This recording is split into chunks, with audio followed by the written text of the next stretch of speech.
Okay, welcome everyone to this open session. If you're new here, this is a session where anyone can speak, but mostly Yana talks.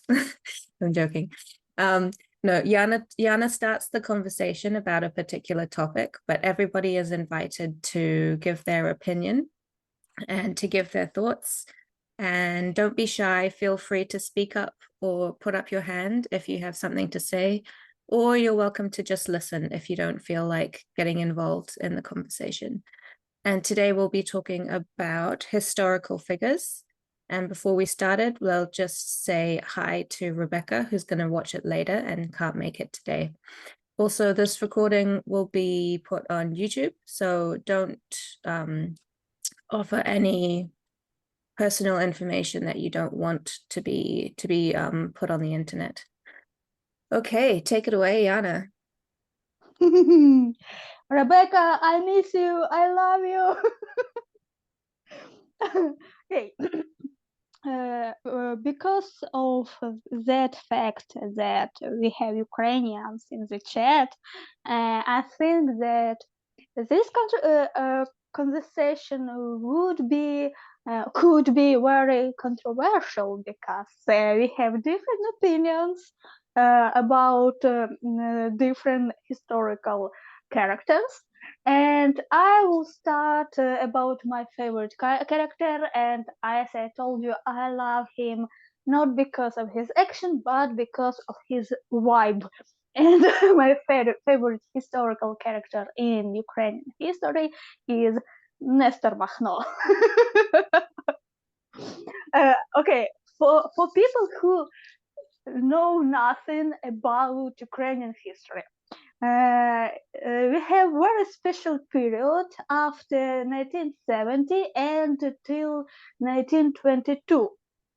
It's time when Russian Empire collapsed and Ukrainian political movement arose, and on these 5 years we had very rich political history.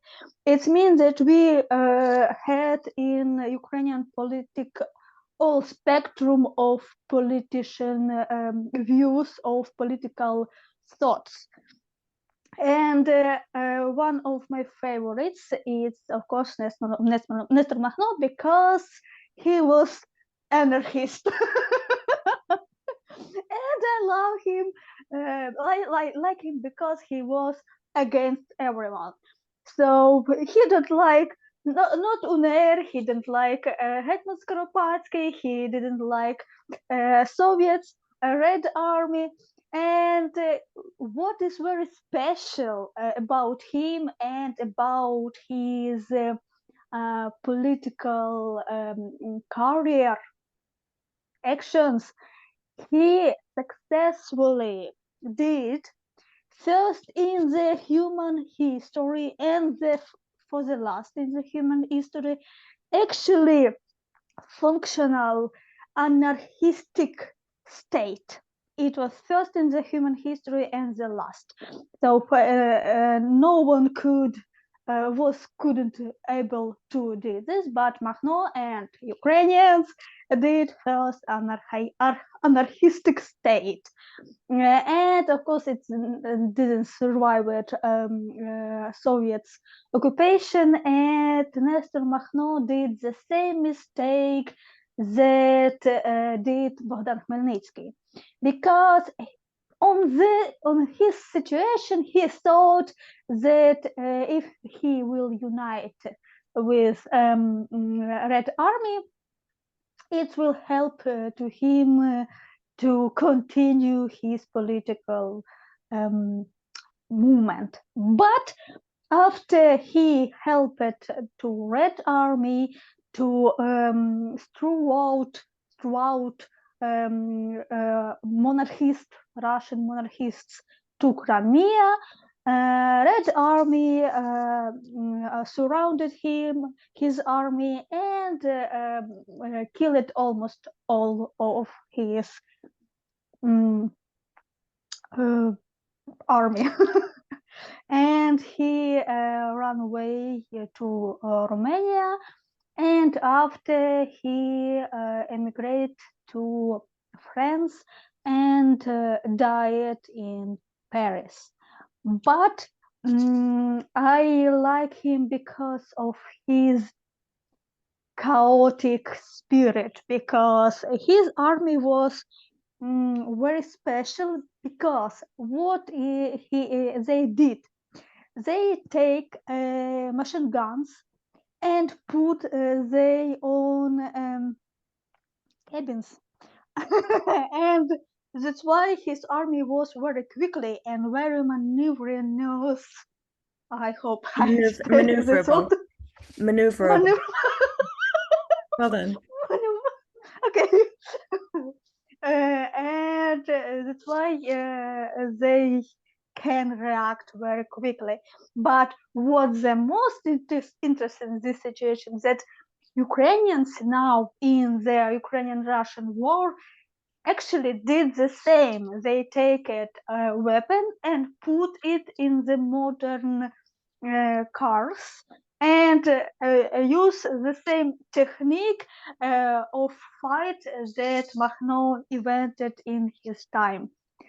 So yeah, he's my loved one. I just show hearts with my hands.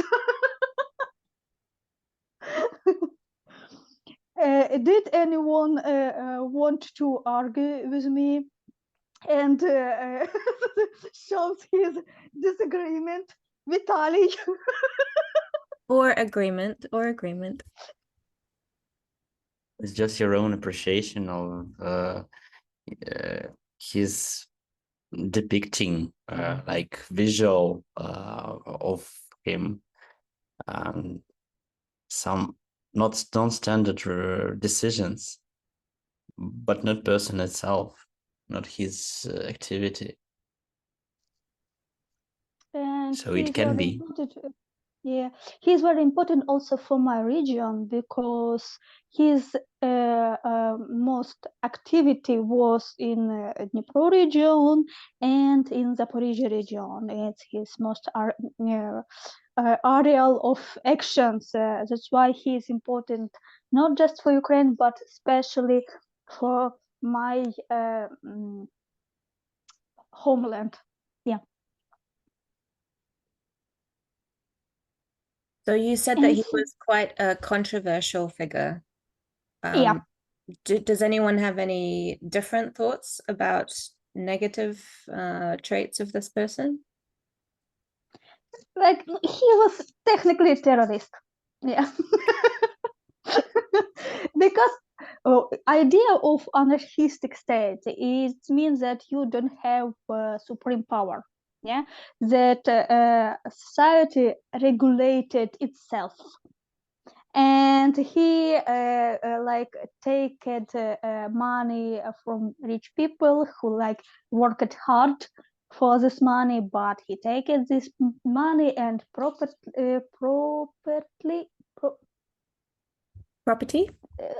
yes, property and to take it for his army. But in the same time, his army was very big, because a lot of peasants appreciate his actions. And for example, from my region, to his army joined 10,000 people. So people on the villages really liked him. That's why Soviets had a lot of problem with Nestor Makhno, because they wanted to put their influence into Ukrainian peasants, but Ukrainian peasants actually liked Nestor Makhno and appreciate his actions and did what he recommended to them. And that's why he survived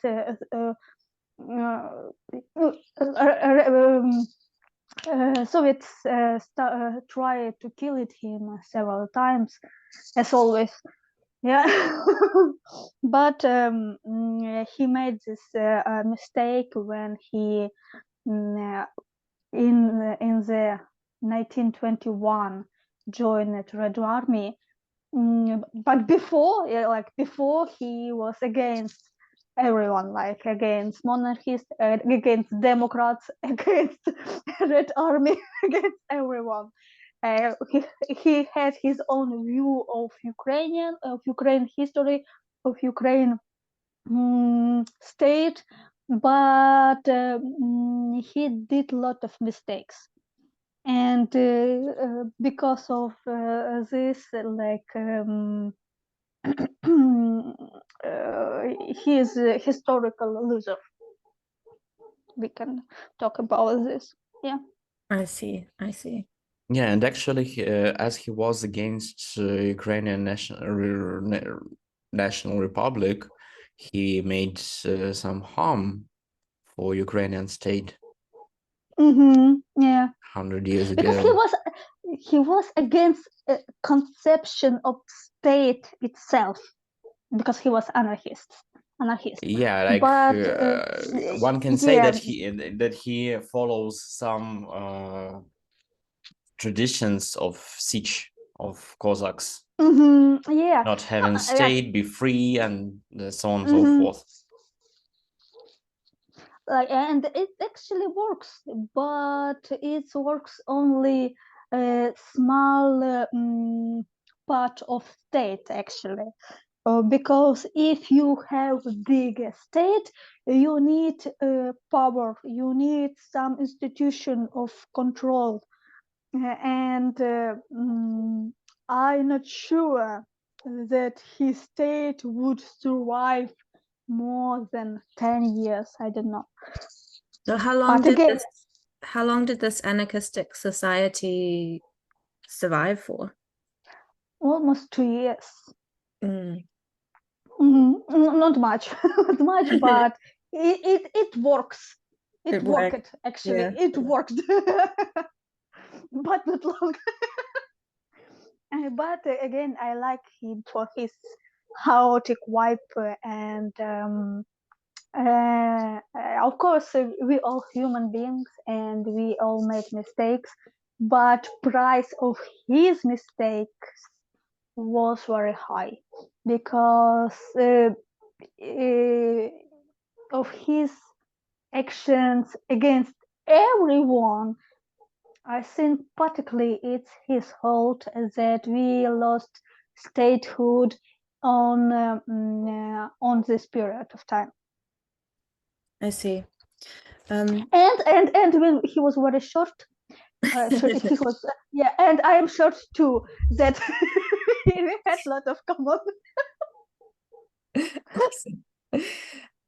Serhiy or Yemenchuk, you're welcome to join if you have any thoughts, or you can just listen. It's up to you. You can just put your hand up if you want to say something, and I'll invite you to speak, or you can just speak up. Okay. Do you have other figures you wanted to talk about, Yana, or are we sticking with? I will left the light spot for someone else. I'm very spotlight. generous today. Spotlight. But if we will have some problems with historical figures, I have another candidate for this, but let's talk about him a little bit later. Okay.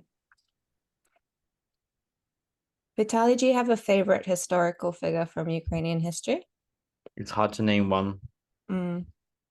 Choose that one who has the same vibe as you, that you think you would be a friend, or at least you maybe will understand each other if you meet this person.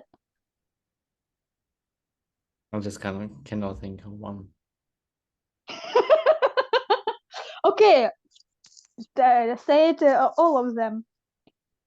As you told about the vibe, I thought of Hrushevsky, like the vibe, like very stable and sitting on with books, writing history, and so on and so forth. Intellectual, elegant, historical, but a bit boring. yeah. That's for me. And he had gorgeous beard. But it's just today's vibe. Boring. And we had money with Hrushevsky. Yeah, it's how many? 50 hryvnias. Okay, and Hrushevsky. Hrushevsky and who else? I'm thinking more of some figures of literature more than political but ones. You know, there was historical characters. I'm trying to remember. Because, for example, Taras Shevchenko, he was not just a writer. Yeah, or Vinnychenko. Yes, especially from the same age as we were talking about. Especially Vinnychenko, yeah, he played a big part on this period of Ukrainian political history, because like he was good writer, but he also was good politician. Yana, can you tell me more about the one who wrote Eneida? Kotlyarevsky. Okay, he was like well educated for his time, and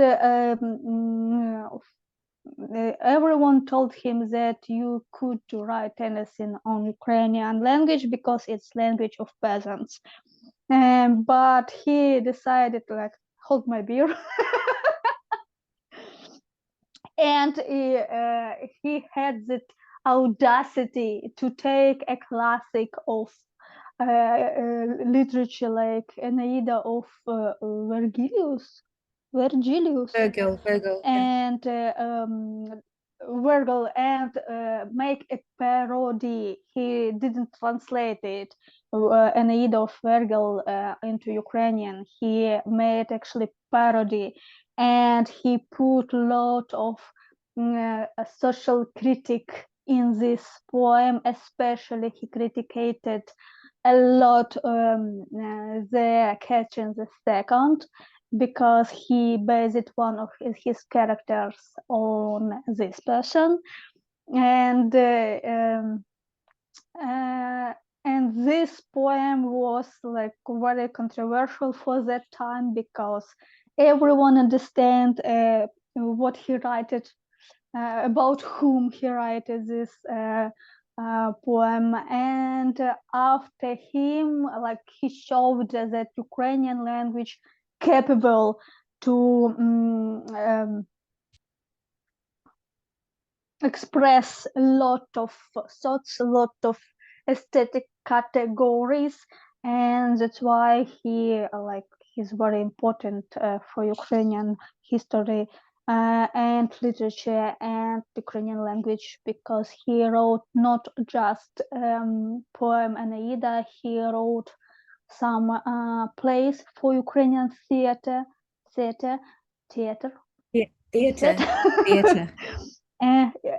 Yeah, and Ukrainian theater was like big part, because had a lot of influence on different classes of people, because everyone could came to theater and see the play on Ukrainian language, and that's why we had a lot of laws in Russian Empire that forbidden Ukrainian language, not just in books, but also in theater. Yeah, we have a lot of problems because of Russians.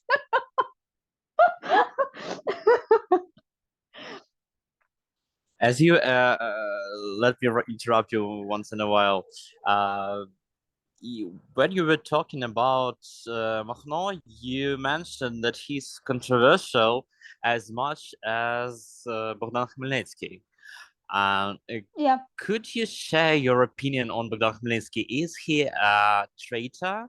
Did he made more harm than good, or did he make more good than harm in nowadays perspective, and try to just evaluate the perspective of that time? Because I have a bit of opinion here, but I want to hear yours one first.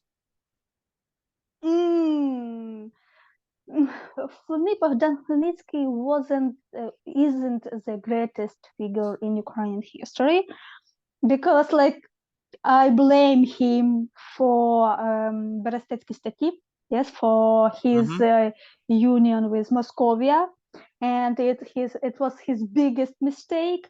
But on that time, like he decided you have from one side Rzecz Pospolita, from the other side you have Crimean Khanate, and from the sea you have like this Turkey Ottoman Empire, and decided that Moscow was the smallest evil, but it was his mistake. And about his actions, like what about his motives?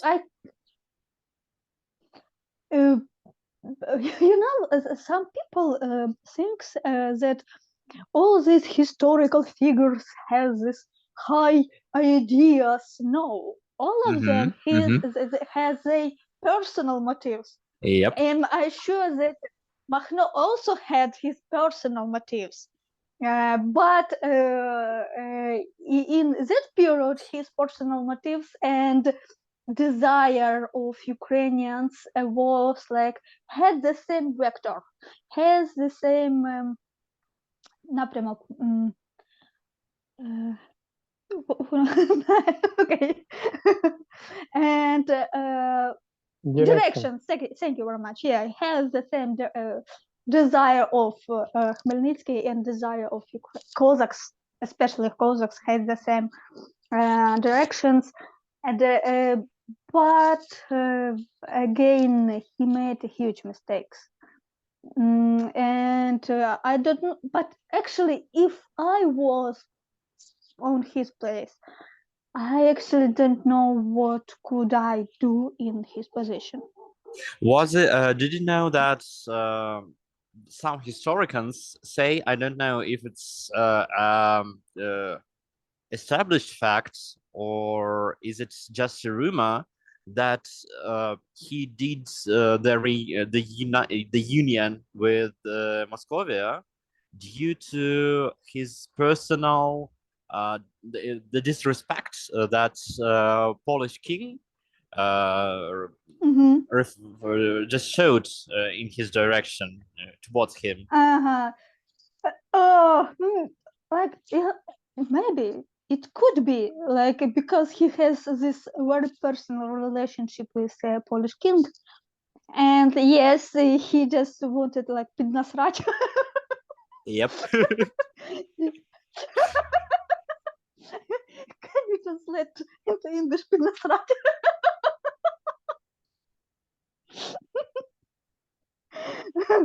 I cannot find any word for this. Even swear words.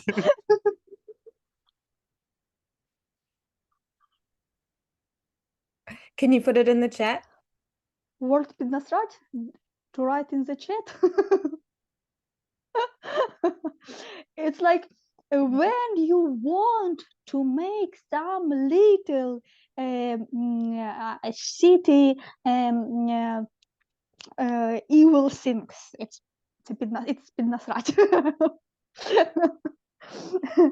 And like personally for me, I from all this our hetmans, I like Sirko, because he around him was a lot of rumors, and some people told that he was характерник. It's like Cossack magician. Witcher. And like Witcher, and that he can turn into wolf, and he like iron can't harm him. That's why a bullet can make a hole in his body. So he was like a very legendary character. And I like Mazepa. Yes, so because of his decision not to be part of Muscovy. But I liked him because he was like typically European politician, like absolutely typically European. He was well educated. He knew several languages. He dressed stylish for his period of time, and Peter II like jealous because of Mazepa, because Mazepa had more politician weight in Europe than Peter II himself, and that's why I like Mazepa like more than Bohdan Khmelnytsky, for example. Do you think that Bohdan Khmelnytsky was just tricked, or maybe he had some second thoughts of what he was doing? Maybe he had second thoughts because maybe he thinks that influence of Moscow will not be that strong. Is it religion? And he thought that he actually he was Muslims. Khmelnytsky? And he, Oh, I didn't know that. Yeah, he was so friend with. Yeah, he was friend with Crimean Khan Hiram, and when he visited him, they take it namaz, so they prayed together, and this like interesting fact about Bohdan Khmelnytsky. And I think that he decided to be with Moscow because he thinks that, like, from all neighbors, Moscow was the weakest on that period of time.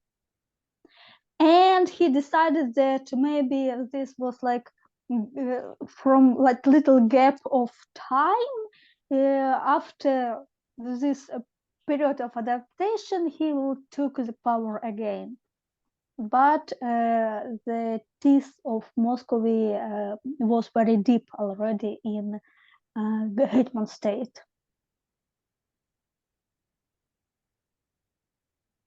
Again, he is just human being, and he made mistakes. And I don't know, could I be better? Could I have better performance on his place? Yeah, and history doesn't know any conditionals. Yes. So now, yeah, from perspective of few centuries, we can think that, Bohdan Khmelnytsky, what did you done? You piece of. But we don't know what pressure he feels on that time. Because like around him was also a lot of strong figures, Ottomans who like can take power on themselves. But after the death of Bohdan Khmelnytsky, it's not just first time when we had like one ruler who was the strongest, and after his death, like everything like ruined on the pots. Because after Yaroslav Mudry was the same situation, because like he was great, but after his death, Russia just separated on different kingdoms. Yeah, we have a talent to mess things up. Yes. It's a long Ukrainian tradition to mess it up. But also, this tradition shows that we actually have a lot of problem with central power. Yeah, so if we have like the strongest figure in our political life, we actually didn't like it much. So parliament system is more suitable for us than presidential system of state. From my limited knowledge, it seems as though leaders don't last a long time. like the fact that you've had a new president every time there's an election, for example. I think that for Ukrainians, like, more suitable when we have new president every new elections. Because if one of president had 2 terms, it's always ended with big problems in our political life and economical life also. But now we under war law, yeah, and that's why we couldn't have martial law. We couldn't have elections, and like I don't know how we will what will we do in this situation, because war, yes, we have the war in state, but we also have our inner political struggle between some political figures, and I hope they will have enough of rationality to understand that keep your ambitions to yourself and please shut up before we will win. It comes to sadness, yeah.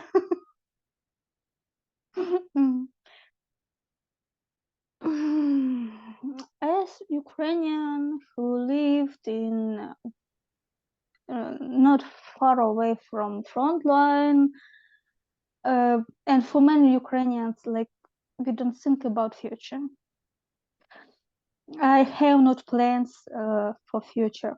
For example, I have plans only for 1 month, at least, because like, you really have a chance to die next morning, and that's why I have no any plans for future, and I don't think about our future political life, because we have a mission now. We need to survive as a state, as a society, and everything else actually doesn't matter. Like, when you have such existential загроза. Віталій, як буде загроза? Threat. Existential threat, like war, when much bigger, much stronger country invaded your state, a lot of things became like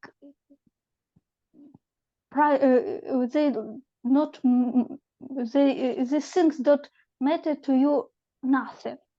Like, it's nothing for you anymore. And that's why it's easier for Ukrainians to make decisions, because like, you have 2 options. It helps to survive, yes. It helps to survive, no, said fuck off. Then fuck off. It's also like, we have inner joke, like if we every time when we had some new weapon, or when we have some interesting political figures, we also talking about, can we throw it into Kerchen bridge? Can it help with this bridge and destroy it? It's all it's all what is meta now. I know it sounds depressive, but actually it helps to cope in the situation in which I live. Because if I will have some dreams about future, I will be very, very disappointed. Because full-scale invasion, like, it's almost 2 years. And any plans what I had before full-scale invasion, I can't realize it, these plans, because of a lot of reasons. But again, I don't think about future, and that I don't think about future president elections. Not yet. Yes, of course. Again, what I think about is how many how much money I can donate in this month, because I have plans to buy some food, maybe some clothes, and all what I have above I spent on donation for Ukrainian army, for Ukrainian volunteers. And it's my form of fight, but again, it's not the same as Ukrainian armed forces fighting for my ass also. Yeah, and I think a lot about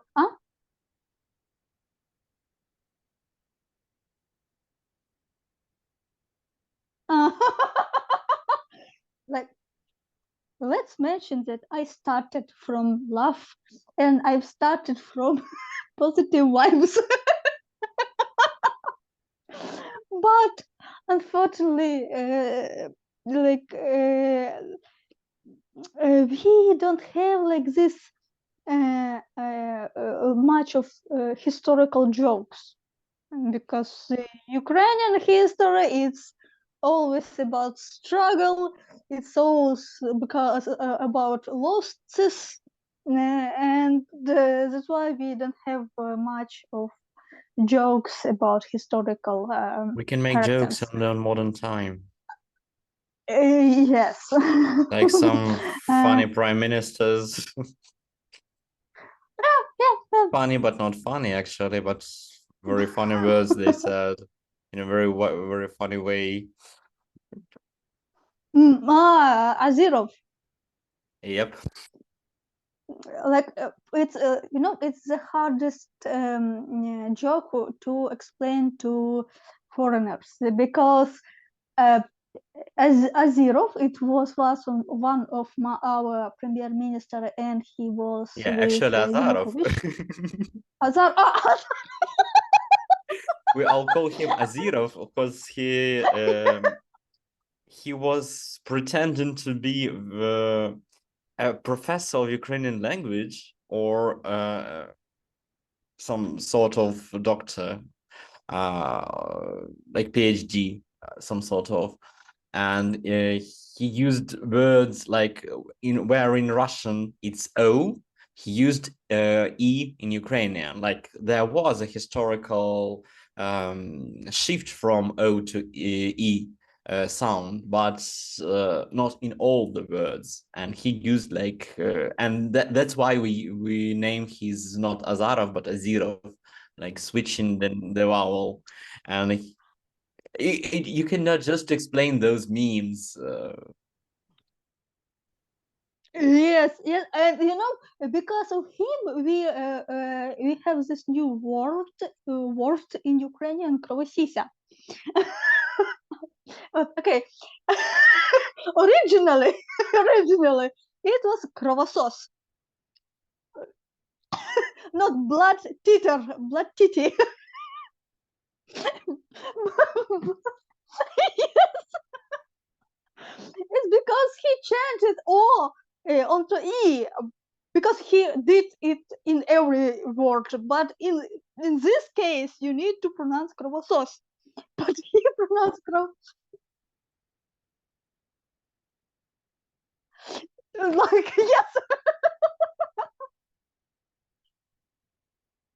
Meaning, yes, very close.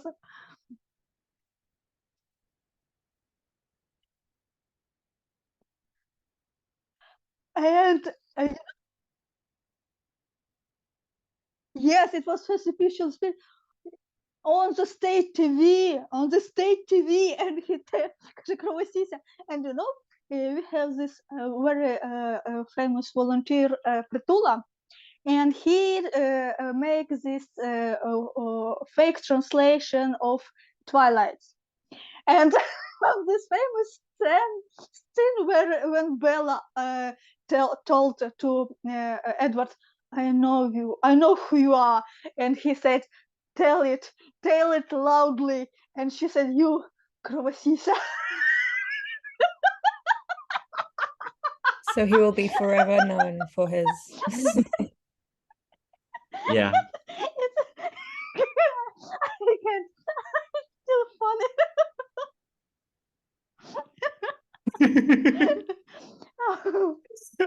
Yeah, and like It's like not bloodsucker, but we still bloodseeker. have this word, and it's become part of Ukrainian folklore.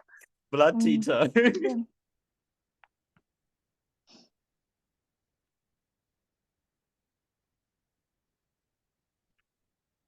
And what? And silence. Who died?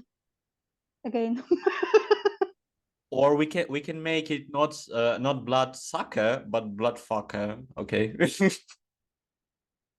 Yeah, because it's very similar to this.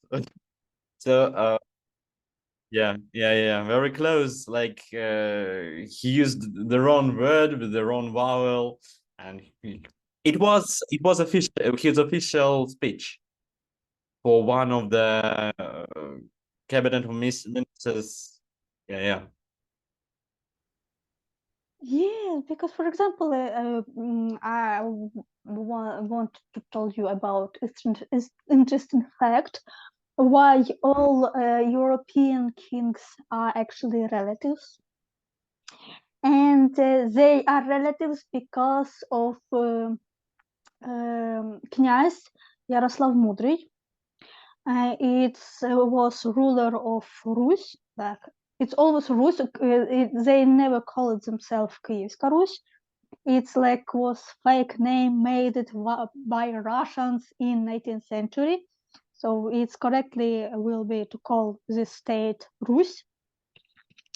And he married his children with all kings in Europe, with French kings, with Norwegian, with like another one, and that's why all European kings are relatives, because they was married on Yaroslav Mudry's kids.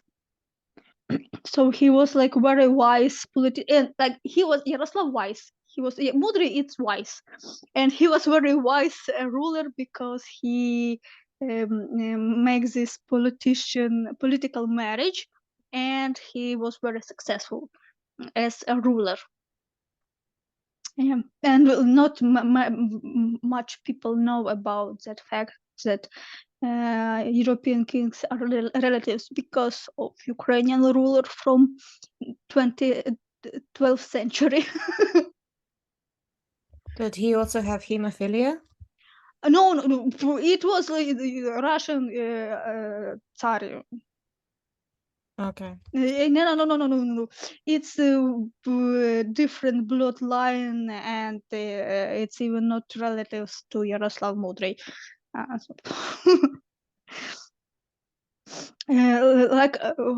They had another like they wasn't Rurikovich, they wasn't Romanovi, so it another dynasty, so they wasn't relatives to Kiev's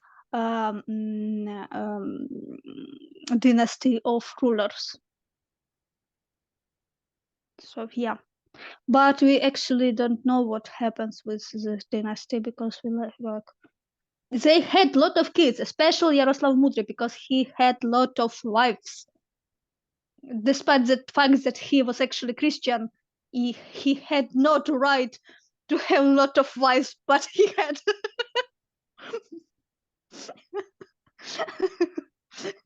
Like Christianity, but not for all occasions. Yeah. It's so weird to think that there was this kind of separate bloodline that was ruling over all of Europe all this time.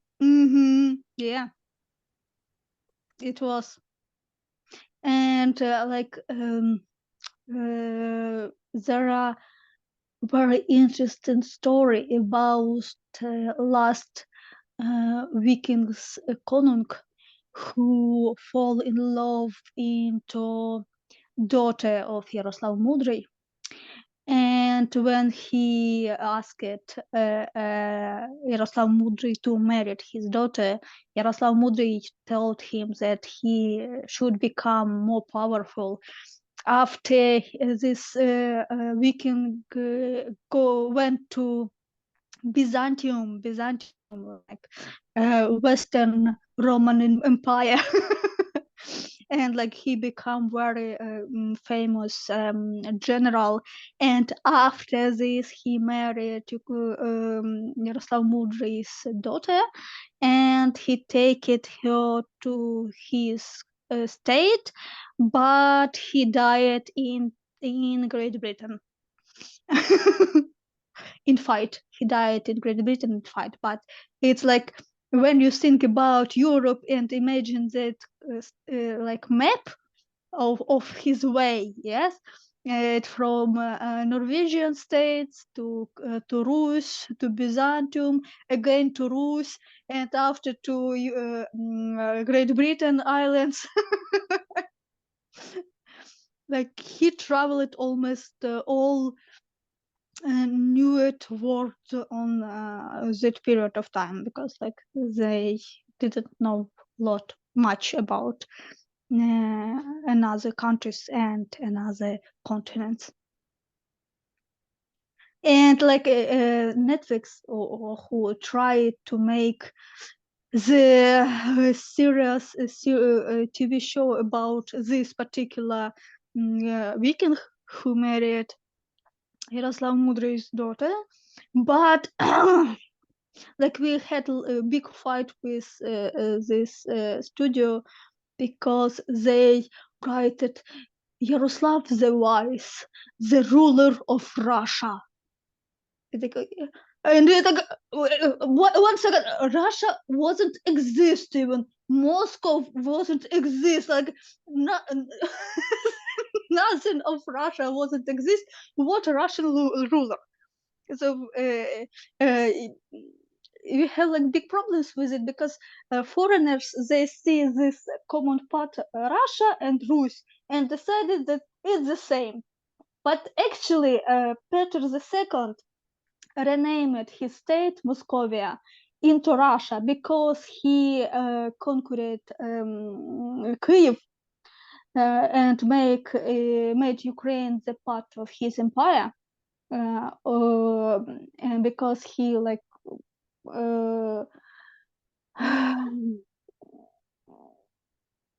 because he almost destroyed Hetman state, almost like his Catherine II made his plan and done. But he, like after he conquered Kyiv, he renamed his state Moscovia into Russia, because it's like they were nashadki. How it will be with Vitaly nashadki? Ancestors of Rus, but they wasn't. Yeah, and actually this story was made up by Mykhailo Hrushevsky in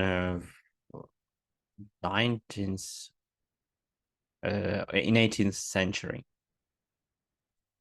So it was a professor in Kyiv Mohyla Academy and a pope, like all that in that time, only popes were those who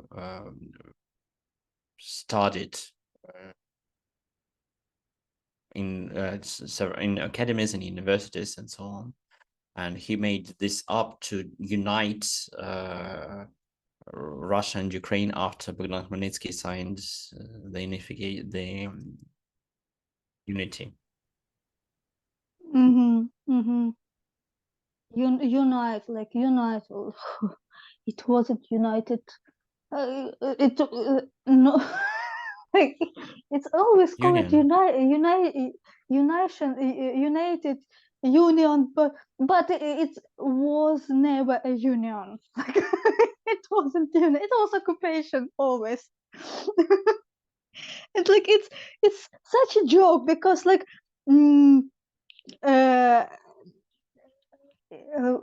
Russians did like this. They chanted labels, yes, and they call it themselves Russia.